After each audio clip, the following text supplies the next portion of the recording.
নববর্ষ বরণে রাজধানীতে বৈশাখী শোভাযাত্রা করেছে জামায়াতে ইসলামী। এতে অংশ নেন নারী, শিশুসহ নানা বয়সের সব শ্রেণী পেশার মানুষ।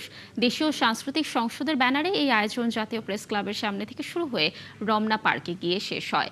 মাছ ধরার পোলো, ঢেকি, খেওয়া জাল, কুলাসহ নানা দেশীয় সংস্কৃতির উপাদান নিয়ে শোভাযাত্রায় রাখা হয়।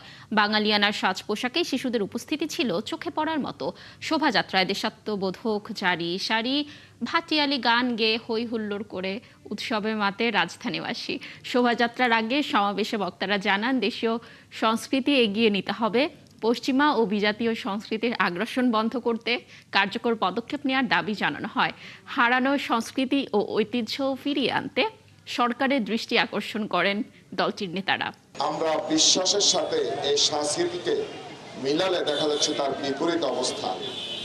আমাদের সংস্কৃতি পরিকল্পিতভাবে কেন যেন পৈতৃক সংস্কৃতির দিকে নিয়ে যাওয়া হচ্ছে।